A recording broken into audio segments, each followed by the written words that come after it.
ഇതൊരു കുടുംബ ഫംഗ്ഷനാണ്. അപ്പോൾ ഔപചാരികമായിട്ടുള്ള വാക്കുകളുടെ ഒന്നും ആവശ്യമില്ല. വലിയ സന്തോഷം.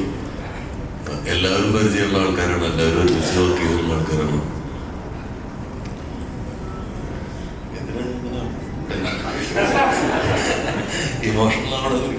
എനിക്കൊന്ന് പഴയ കാലത്തിലേക്ക് തിരിച്ചു പോയോ എന്ന് എനിക്കൊരു സംശയമുണ്ട്. പെട്ടെന്ന് സാറിന്റെ ലൊക്കേഷൻ. അപ്പം കമൽ സാറിന് ഏറ്റവും എന്താ പറയുക, കമൽ സാറിനാണോ ബാക്കി നമുക്കാണോ ബാക്കിയെന്ന് അറിയില്ല. സാറിൻ്റെ കൂടെ വർക്ക് ചെയ്തിട്ടുള്ള എല്ലാ അസിസ്റ്റൻസും സംവിധായകരായി, നടന്മാരായി, ഈ മലയാള സിനിമയിലെ ഏറ്റവും ഭാഗ്യമുള്ള ഡയറക്ടർ കമൽ സാറാണ്. കാരണം വലിയ താരങ്ങള് ഡേറ്റ് കൊടുക്കാനൊക്കെ ഇത്തിരി ഡിലേ ചെയ്യാല് എന്റെ പടത്തിലൊന്ന് അഭിനയിക്കണമെന്ന് പറയുന്നു കുറെ നായകന്മാരെ സൃഷ്ടിച്ചു വെച്ചിട്ടുണ്ട്. സ്വന്തം ഹീറോസും ഡയറക്ടറും. അപ്പം വലിയ സന്തോഷം. സാറിന്റെ പുതിയ സിനിമയുടെ പാട്ട് റിലീസ് ചെയ്യാൻ ഞങ്ങളെ വിളിച്ചത്. ജോസായിരുന്നു, മർക്കും ഞാനും ദിലീപും ആയിരുന്നു ജൂനിയർ അസിസ്റ്റൻസ്. ഏറ്റവും സലീം കെന്റെ ഇവിടെ സൂര്യേട്ടൻ വന്നിട്ടുണ്ട്. ഇല്ല, സൂര്യേട്ടനും സലീം പടിയത്തുമായിരുന്നു ഞങ്ങളുടെ സീനിയേഴ്സ്. ഞങ്ങൾ 4 പേരും, ദിലീപും ഞാനും അക്കു ചേട്ടൻ ദിലീപ്, ഞങ്ങൾ 4 പേരായിരുന്നു ഏറ്റവും ജൂനിയേഴ്സ്. ഞങ്ങൾ പോയതിനു ശേഷം വന്ന ആൾക്കാർ അവരൊക്കെ പിന്നെ സിനിമയിൽ വന്നു. കമൽ സാറിന്റെ സ്കൂളിന്റെ ഏറ്റവും വലിയ പ്രത്യേകത, എത്ര വർഷം കഴിഞ്ഞാലും എത്ര സിനിമകൾ ചെയ്താലും അടുത്ത ഒരു സിനിമ തുടങ്ങുമ്പോൾ കമൽ സാറിന് എല്ലാ തവണയും പനി വരും. ഷൂട്ടിംഗ് തലേ ദിവസം പനി വരും.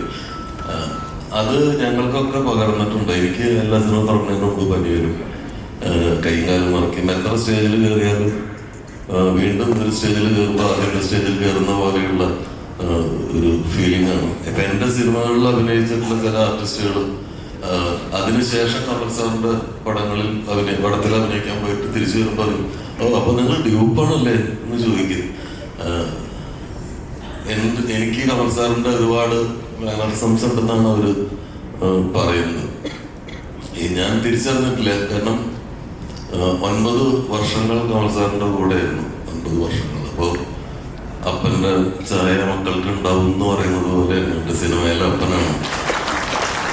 എന്റെ അപ്പൻ എന്നെ 21 വയസ്സ് വരെ നോക്കിയിട്ടുള്ളൂ. 21 വയസ്സിന് ശേഷം കമൽ സാറാണ്. അപ്പൊ എന്റെ അപ്പൻ തന്നെയാണ്. ഞങ്ങൾക്ക് എല്ലാവർക്കും കമൽ സാറിന്റെ ചായയും മാനറിസംസും ഒക്കെ ഉണ്ട്. കമൽ സാറിന്റെ ആ സിനിമയോടുള്ള കമൽ സാറിന്റെ അപ്രോച്ചാണ് ഞങ്ങളെ ഇന്ന് ഇവിടെ നിൽക്കാൻ പ്രാപ്തരാക്കിയത്. ഈ സിനിമ ഷൈൻ്റെ 100ാമത്തെ സിനിമയാണ്. അത് ഞാൻ ഞെട്ടിപ്പോയി. കമൽ സാറ് പറഞ്ഞു 100 സിനിമയിൽ അഭിനയിച്ചു എന്ന് കേട്ടു. അതങ്ങനെയാണ്, നടന്മാർക്ക് ആ ഭാഗ്യമുണ്ട്. ഞാൻ എന്റെ സിനിമയിൽ ശിവജി ഗുരുവായൂർ അഭിനയിച്ചു. അറബിക്കഥ എന്നുള്ള സിനിമയിൽ, അതായിരുന്നു ആദ്യത്തെ സിനിമ. അത് കഴിഞ്ഞിട്ട് ഞാൻ 2 സിനിമ ചെയ്ത് കഴിഞ്ഞിട്ട് 2-3 സിനിമ ചെയ്തിട്ടുണ്ടാവും. അപ്പൊ ഒരു ദിവസം ശിവജി പറഞ്ഞു, ഗുരുവായൂർ ഒരു പരിപാടി ഉണ്ട്, രാജസ് വരണമെന്ന്. ഞാൻ പോയി. അവിടെ ചെന്നപ്പോ ശിവജിയുടെ 100ാമത്തെ സിനിമയാണ്.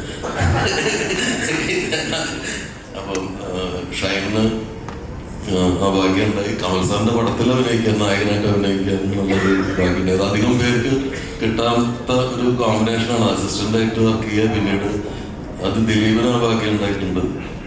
ഏതായാലും ഈ സിനിമ വലിയ വിജയമാവട്ടെ, നല്ല സിനിമയാവും, വലിയ വിജയമാവട്ടെ.